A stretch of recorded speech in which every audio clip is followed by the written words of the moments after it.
اعوذ باللہ من الشیطان الرجیم بسم اللہ الرحمن الرحیم وَكَذَلِكَ جَعَلْنَا لِكُلِّ نَبِيٍّ عَدُوًّا مِّنَ الْمُجْرِمِينَ وَكَفَىٰ بِرَبِّكَ هَادِيًا وَنَصِيرًا۔ اور ہم اسی طرح مجرمین میں سے ہر نبی کے لیے ایک دشمن کھڑا کر دیتے ہیں، اور اے نبی صلی اللہ علیہ وسلم، آپ کا پروردگار ہدایت دینے اور مدد کرنے کے لیے کافی ہے۔ یہ سورہ فرقان کی 31 نمبر کی آیت ہے۔ اس سے پہلے کی آیت میں بڑا خاص مضمون گزرا۔ اس میں رسول اللہ صلی اللہ علیہ وسلم جو شکایت اور شکوہ کریں گے بروز قیامت اللہ کے سامنے کہ اے میرے رب، میری قوم نے، میری امت نے اس قرآن کو مہجور کر دیا تھا، متروک کر دیا تھا، اس کو نہیں پڑھا تھا، اس کو قابل قدر نہیں سمجھا تھا، یہ کہہ کر آپ صلی اللہ علیہ وسلم شکوہ کریں گے۔ اس کے تعلق سے بات آئی تھی، اور قرآن کے حقوق کیا بنتے ہیں ہمارے اوپر، ایک مسلمان کے اوپر، اس کا تذکرہ تفصیل کے ساتھ آیا تھا۔ لیکن صحابہ کرام نے جو قرآن کے حقوق کو ادا کرنے کی کوشش کی اور پیش رہے، تو ان کا معاملہ بڑا خاص تھا۔ انہوں نے قرآن کو سمجھا اور پھر اس پر بڑی خلوص دل کے ساتھ عمل کیا، عمل کرنے کی کوشش کی انہوں نے۔ تو پھر ان کی زندگیوں میں کیسے انقلاب آیا، اور پھر دنیا دیکھتی رہ گئی کہ ایک ایسی جماعت تیار ہو گئی جس پر فرشتوں کو بھی فخر ہوتا تھا، اور پھر ایسی جماعت دنیا نے دکھا کہ یہ بے مثال جماعت، کہ دنیا میں جو ہے ایسی بے مثال جماعت اور دوسری ممکن ہی نہیں ہو سکتی۔ یہ صرف اور صرف نبی صلی اللہ علیہ وسلم کی صحبت صالح اور پھر اس کے بعد قرآن کی نسبت کی وجہ سے ہوا تھا کہ انہوں نے اپنے آپ کو قرآن سے جوڑ لیا تھا۔ تو اس طریقے سے جو ہے انہوں نے ضابط حیات بنا لیا تھا اپنا قرآن کو، اور پھر اس پر پوری طریقے سے مکمل طور پر انہوں نے عمل کیا تھا۔ تو پھر اللہ تعالیٰ نے ان کے وہ سب کچھ نواز دیا جو دنیا والے چاہتے ہیں۔ عام طور پر کیا چاہتے ہیں لوگ؟ مال و دولت، اقتدار، سلطنت، حکومت، جاہ و عزت، یہ سب کچھ اللہ تعالیٰ نے ان کے قدموں میں ڈھیر کر دیا۔ اور وہ لوگ جو یعنی اونٹوں کو چرانے والے اور صحراؤں میں رہنے والے بدو، جو تعلیم یافتہ نہیں تھے، اجڑ اور گنوار تھے، اور ان کی جو ہے تربیت اللہ کے نبی صلی اللہ علیہ وسلم نے اس قرآن کے ذریعے سے کی تھی۔ بات بات پر لڑنے بھیڑنے والے وہ لوگ، ان کو اللہ تعالیٰ نے بتلا دیا کہ قرآن سے جو جڑ جاتے ہیں پھر وہ کیسے تاروں کی طرح ہو جاتے ہیں۔ آسمان پہ تاروں کی طرح اللہ تعالیٰ نے ان کو سجا دیا تھا، اور ساری دنیا کے سامنے پیش کر دیا تھا کہ یہ میرے حبیب کی تیار کردہ جماعت ہے، یہ قرآن سے وابستہ ہونے والی جماعت ہے۔ وہ معزز تھے زمانے میں مسلمان ہو کر ہم خوار ہوئے ہیں تاریخ قرآن ہو کر۔ یہ ایسا ہی معاملہ ہے۔ اور جو ہے کچھ اشعار قرآن کے شکوے کے طور پر بعض حضرات نے لکھے تھے، اس کو میں آپ کے سامنے رکھتا ہوں کہ طاقوں میں سجایا جاتا ہوں، ہونٹوں سے لگایا جاتا ہوں، آنکھوں سے لگایا جاتا ہوں، دھو دھو کے پلایا جاتا ہوں، خوشبو میں بسایا جاتا ہوں، کس بزم میں میرا نام نہیں، کس عرس میں میری دھوم نہیں، پھر بھی میں اکیلا رہتا ہوں، مجھ سا بھی کوئی مظلوم نہیں، یہ مجھ سے عقیدت کے دعوے، قانون پہ راضی غیروں کی۔ کیا یہ تمام اشعار ہم میں سے اکثریت کے اوپر صادق نہیں آتے ہیں؟ کیا ہم نے قرآن کے ساتھ ایسا ہی معاملہ کر کے نہیں رکھا ہے؟ ہم اپنا گرہبان میں جھانک کر دیکھیں ایمانداری کے ساتھ کہ واقعی میں ہم نے قرآن کے ساتھ کیا معاملہ کر کے رکھا ہے، ہم میں کی اکثریت کیا کر رہی ہے قرآن کے ساتھ؟ کیا ہم قرآن کے حقوق ادا کر رہے ہیں؟ جیسا کہ اس سے پہلے یہ بات تفصیل کے ساتھ آئی تھی کہ 5 ہمارے اوپر قرآن کے حقوق بنتے ہیں، اس میں سے ایک پر بھی ہم عمل کرنے کی کوشش نہیں کر رہے ہیں۔ تو ہم کو یہ سمجھ لینا چاہیے کہ ہم اللہ کے دربار میں بروز قیامت مجرم کی حیثیت سے جائیں گے اگر قرآن کے ساتھ اتنی بے پرواہی برتیں گے اور غفلت برتیں گے، اس کے حقوق ادا کرنے کے سلسلے میں کچھ بھی نہیں کریں گے توجہ، اور پھر دنیا کمانے کے لیے ہم اپنی ساری توانائیاں لگا دیں گے، تو پھر ہم اللہ کے سامنے مجرم کی حیثیت سے جائیں گے۔ اس لیے اللہ تعالیٰ متنبع کر رہے ہیں کہ دیکھو ابھی وقت ہے، مہلت ہے، تم اس قرآن کو سمجھنے کی کوشش کرو، یہ قرآن تمہارے لیے ہی بھیجا گیا ہے۔ لقد انزلنا الیکم کتابا فیہ ذکرکم افلا تعقلون کہہ دیا اللہ تعالیٰ نے سورہ انبیاء میں۔ اس میں تمہارا ہی ذکر ہے، تمہاری ہی چرچا ہے، تمہارے تعلق سے ہی بیان ہے، تم اس کو پڑھتے سمجھتے کیوں نہیں؟ کیا تم کو عقل نہیں ہے؟ تمہاری باتیں تم اگر نہیں سمجھو گے تو کون سمجھے گا؟ تو اس تعلق سے جو ہے اللہ تعالیٰ نے واضح بات بتا دی ہے۔ اب یہ ہماری ذمہ داری ہے کہ ہم قرآن کے حقوق کس طریقے سے ادا کرنے کی کوشش کرتے ہیں۔ اس آیت میں اللہ تعالیٰ ایک عجیب و غریب بات بیان کر رہے ہیں کہ ہم نے مجرمین کو ہر نبی کا دشمن بنا دیا۔ یہ اللہ تعالیٰ خود کہہ رہے ہیں، یعنی اللہ تعالیٰ خود مجرمین کو یعنی نبیوں کا دشمن بنا دیتے ہیں۔ ایسا کیوں ہوتا ہے؟ ہم یہ یعنی عجیب و غریب بات ہے، ہمیں سوچیں گے کہ جو نبی ہوتے ہیں وہ تو اللہ کے برگزیدہ اور بہترین بندے ہوتے ہیں، اللہ کے پسندیدہ بندے ہوتے ہیں، پھر ان کے ساتھ یہ مجرمین اور شیاطین کیوں لگ جاتے ہیں، کیوں لگایا جاتا ہے ان کے ساتھ؟ تو اللہ تعالیٰ یہ بیان فرما رہے ہیں، اس کی علت جو ہے بہت یعنی گہری بات ہے سمجھنے کی، کہ اس کو جو ہے جو قرآن کے جو منکرین ہیں، انکار کرنے والے جو لوگ تھے، ان کی طرف سے نبی صلی اللہ علیہ وسلم کو بہت تکلیف ہوتی تھی، آپ صلی اللہ علیہ وسلم کی نبوت کا انکار، قرآن کا انکار کرنے والے لوگ۔ تو اللہ تعالیٰ یہ فرما رہے ہیں کہ دیکھو ایسا ہوتے آیا ہے اس سے پہلے سے بھی، یہ کوئی نئی بات نہیں ہے، لوگ شروع سے مخالفت کرتے آئے ہیں، اور یہ ہم جو ہے ان مجرمین کو ان نبیوں کے ساتھ لگاتے ہیں خود کس لیے لگاتے ہیں؟ کہ آزمائش ہو جائے۔ یہ دنیا ساری کی ساری آزمائش ہے، آزمائش گاہ ہے، امتحان گاہ ہے، اور جو ہے یہاں پر دیکھیے کہ آپ حق و باطل کی کشمکش شروع سے چل رہی ہے اور آخر وقت تک چلتی رہے گی۔ تو یہ آزمائش کس کے لیے چل رہی ہے؟ اللہ تعالیٰ بتانا چاہ رہے ہیں کہ ہم نے شیطانوں کو چھوڑ کر رکھ دیا ہے، اور ان کو بھی کچھ تھوڑے بہت اختیارات ہم نے دے دیے ہیں۔ ربی قال انظرنی الی یوم یبعثون قال انک من المنظرین، سورہ اعراف پارہ 8 میں اللہ تعالیٰ نے اس کا تذکرہ کیا کہ شیطان جب اللہ تعالیٰ سے مدد مانگا اور کہا کہ مجھے کچھ موقع مہلت عطا فرمائیے تاکہ میں آپ کے بندوں کو گمراہ کر سکوں، تو اللہ تعالیٰ نے اس کو موقع عنایت فرما دیا اور کہہ دیا کہ جا، تیرے لیے کچھ وقت اور مہلت جو ہے دے دی گئی ہے تجھ کو کہ تو جو چاہے کر لے، اور میرے جو بندے ہوں گے وہ تیرے بعد میں اور تیرے فریب میں نہیں آئیں گے، یہ کہہ کر اس کو مہلت دے دی گئی۔ تو یہ مہلت سے وہ استفادہ کرتا ہے، اللہ تعالیٰ نے اس کو چھوڑ کر رکھا ہے۔ لیکن انسان کو اللہ تعالیٰ نے جو بنایا ہے، اس کی جو تخلیق کی ہے، وہ ساری دیگر مخلوقات کے مقابلے میں انتہائی اعلیٰ، انتہائی اشرف، انتہائی افضل، اشرف المخلوقات اللہ تعالیٰ نے بنایا ہے۔ کس وجہ سے؟ اس وجہ سے کہ اس کو اللہ تعالیٰ نے جو ہے عقل سے امتیاز بخشا ہے۔ دیگر ساری مخلوقات میں آپ دیکھیے کہ اس کو عقل اور فہم اور شعور نہیں ہے، وہ کھاتے اور پیتے ہیں، اپنی ضروریات پوری کرتے ہیں اور مر جاتے ہیں، لیکن انسان کے ساتھ ایسا معاملہ نہیں رکھا اللہ تعالیٰ نے۔ ایک انسان ہی ایسی مخلوق ہے ساری مخلوقات میں سے جس کو اللہ تعالیٰ نے عقل عطا فرمایا، اور عقل عطا فرما کے اس کو ارادے اور اختیار کی آزادی دے دی کہ دنیا میں تمہارے لیے یہ ساری چیزیں رکھ دی گئی ہیں،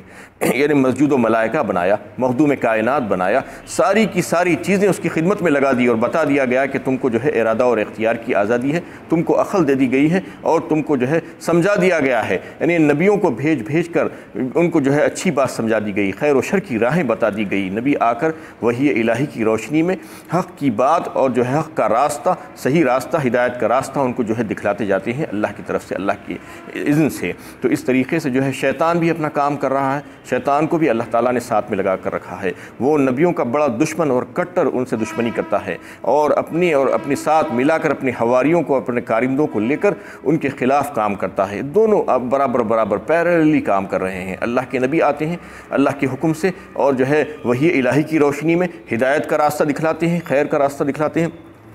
اور پھر شیطان جو ہے آ کر شیطان اس کے ساتھ ساتھ برائی کا راستہ دکھلاتا ہے، گناہ کا راستہ دکھلاتا ہے، یہ بھی کام چل رہا ہے۔ تو اللہ تعالیٰ آزمائش کرتے ہیں، اِنَّا جَعَلْنَا مَا عَلَى الْأَرْضِ زِينَةً لَهَا لِنَبْلُوَهُمْ أَيُّهُمْ أَحْسَنُ عَمَلًا، زمین میں جو کچھ بھی ہے وہ تمہارے لیے زیب و زینت کی چیزیں ہیں، اور اس سے تمہاری آزمائش ہو رہی ہے کہ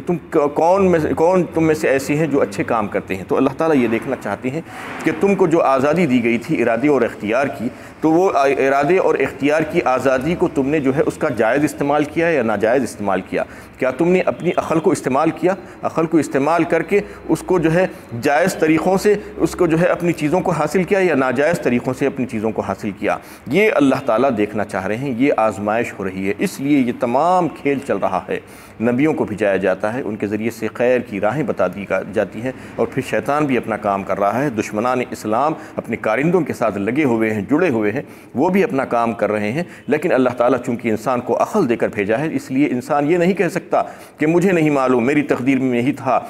میں اگر اللہ تعالیٰ چاہتے تو میں ویسا کر لیتا، میں ایسا کر لیتا، میں بہت اچھا ہو جاتا۔ نہیں، اللہ تعالیٰ نے عقل دے کر بھیجا ہے۔ بد عقلی کی باتیں نہیں کر سکتے، کیونکہ عقل اور فہم اور سمجھ جو دی گئی ہے وہ دنیاوی معاملات تو ہم خوب چلاتے ہیں، لیکن دین کے معاملے میں اور اسلام کے معاملے میں کیوں نہیں چلاتے؟ یعلمون ظاہرا من الحیات الدنیا وہم عن الآخرۃ ہم غافلون، سورہ روم پارہ 21 میں اللہ تعالیٰ نے اس کو واضح فرمایا کہ تم تو دنیا کے ظاہری معاملات کو بہت اچھا جانتے ہو، یہ عقل ہی کی وجہ سے، اور پھر آخرت کے معاملے میں اتنے غافل کیوں ہو جاتے ہو؟ آخرت کے معاملے میں غافل نہیں ہونا ہے، بلکہ اس کو سمجھنا ہے کہ اللہ تعالیٰ نے جو عقل دی تھی، ارادے اور اختیار کی آزادی ہم کو دے کر بھیجی تھی، اس کا صحیح استعمال اگر ہم کریں گے تو پھر اللہ کی فرما بردار بندے بن کر ان کے دربار میں حاضر ہوں گے، اور اگر اس کا جو ہے ناجائز اختیار کریں گے، سارے اختیارات کو ناجائز طور پر جو ہے، تو پھر ہم جو ہے اس کے فرما بردار بندے تو نہیں بنیں گے بلکہ نافرمان بندے اور گستاخ بن کر اس کے دربار میں حاضر ہوں گے۔ تو یہ دونوں چیزیں اللہ تعالیٰ نے ہمارے میں رکھ دی ہے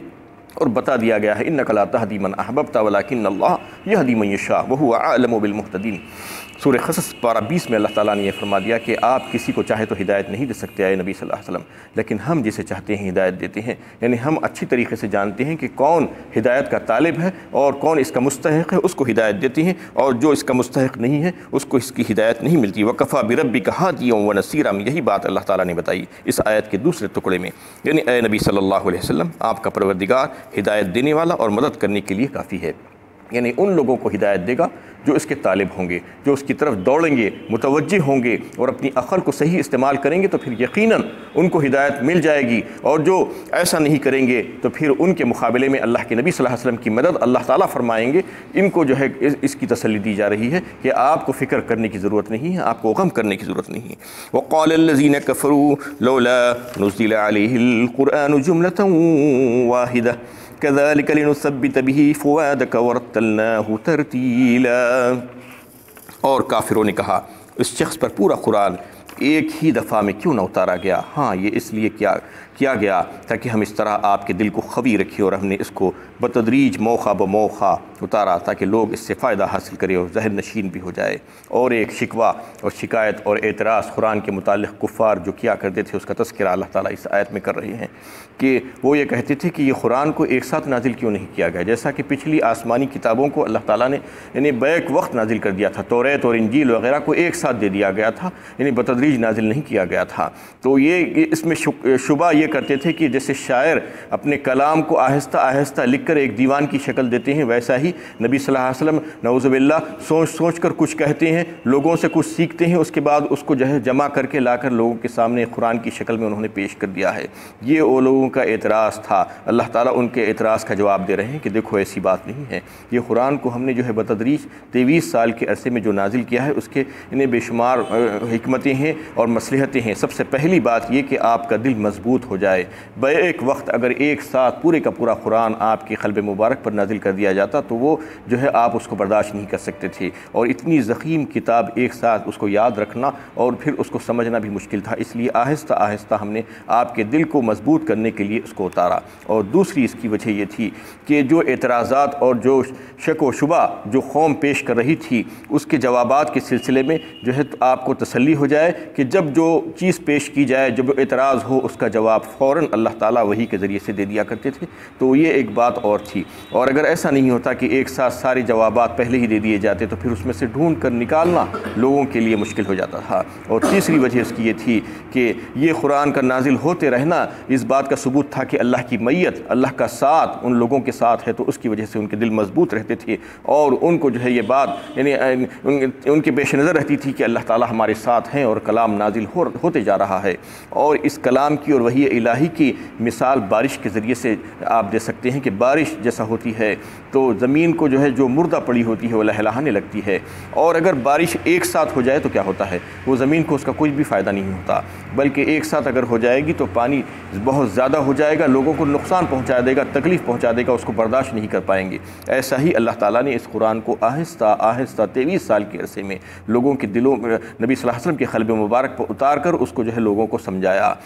اور اس طریقے سے جو ہے تاکہ لوگوں کو بات اچھی طریقے سے سمجھ میں آ جائے۔ یہ بارش کی مثال کے ذریعے سے بھی جو ہے سمجھا جا سکتا ہے قرآن کو، اور پھر آہستہ آہستہ جب جو ہے بارش جیسا اللہ تعالیٰ بھیجتے ہیں تو اس سے بے شمار فائدے ہوتے ہیں۔ اس طریقے سے اللہ تعالیٰ نے یہ فرما دیا کہ یہ جو ہے تم جو سمجھ رہے ہو یہ بات ایسی نہیں ہے، بلکہ جو ہے ہم نے اس کو اس وجہ سے آہستہ آہستہ نازل کیا ہے۔ وَلَا يَأْتُونَكَ بِمَثَلٍ إِلَّا جِئْنَاكَ بِالْحَقِّ وَأَحْسَنَ تَفْسِيرًا، اور پھر یہ لوگ آپ کے پاس کتنا ہی عجیب و سوال لے کر آئیں، ہم اس کا معقول جواب آپ کو عنایت کرتے ہیں اور اپنی بات کو اور بھی واضح کرتے ہیں۔ اور پھر یہ اللہ تعالیٰ یہ فرماتے ہیں کہ چاہے وہ آپ کے دل توڑنے والے، آپ کو تکلیف دینے والی جو ہے باتیں لے کر سوالات لے کر آتے ہیں اور آپ کے سامنے اعتراضات لے کر آتے ہیں، تو ہم تمام سوالات کے جوابات اسی قرآن کے ذریعے سے دیتے ہیں ان کو، تاکہ لوگوں کو گمراہ نہ کرنے پائیں، اور بہترین تفسیر اس کی آپ کے سامنے پیش کر دیتے ہیں تاکہ آپ لوگوں کو یہ بات جو ہے بالکل واضح کر دیں۔ الذین یحشرون علی وجوہہم الی جہنم اولئک شر مکانا واضل سبیلا۔ یہ وہ لوگ ہیں جو منہ کے بل جہنم کی طرف لائے جائیں گے، جہنم ان کا بدترین ٹھکانہ ہوگا اور وہ سیدھے راستے سے بھٹک گئے ہیں۔ یہ اعتراضات کرنے والے جو کفار اور مشرکین ہیں ان کے تعلق سے اللہ تعالیٰ فرما رہے ہیں کہ یہ لوگ جو ہے گمراہ ہو گئے ہیں، اس لیے اس قسم کے سوالات کرتے ہیں، اعتراضات کرتے ہیں۔ یہ منہ کے بل جہنم کی طرف جا رہے ہیں اور وہاں پر ویسے ہی حالت میں لائے جائیں گے، ان کا بدترین ٹھکانہ جہنم ہوگا اور وہ سیدھے راستے سے بھٹک چکے ہیں۔ وَلَقَدْ آتَيْنَا مُوسَى الْكِتَابَ وَجَعَلْنَا مَعَهُ أَخَاهُ ہارون وزیرا۔ اے نبی صلی اللہ علیہ وسلم، انبیاء تاریخ پر غور کیجیے، ہم نے موسیٰ کو کتاب توریت دی تھی اور ہم نے ان کے بھائی ہارون کو ان کا مددگار بنایا تھا۔ یہاں سے چند نبیوں کے واقعات اللہ تعالیٰ نے اجمالی طور پر اس کا تذکرہ کیا ہے۔ نبی صلی اللہ علیہ وسلم کی تسلی کے لیے سب سے پہلے موسیٰ علیہ السلام اور ہارون علیہ السلام کا تذکرہ کیا جا رہا ہے کہ دیکھیے ہم نے ان دونوں بھائیوں کو نبی بنا کر بھیجا فرعون کے دربار میں، اور اس کو جو ہے یہ کہنے کے لیے کہ اللہ کا پیغام پہنچا دو اس کے سامنے۔ فَقُلْنَا اذْهَبَا إِلَى الْقَوْمِ الَّذِينَ كَذَّبُوا بِآيَاتِنَا فَدَمَّرْنَاهُمْ تَدْمِيرًا، اور ہم نے ان سے کہا کہ تم دونوں اس قوم کے پاس جاؤ جس نے ہماری تعلیمات کو جھٹلا دیا ہے، یعنی فرعون اور اس کی قوم۔ جب تک کہ وہ تکذیب پر اڑے رہے تو ہم نے انہیں تباہ و تاراش کر دیا۔ وآخر دعوانا ان الحمد للہ رب العالمین۔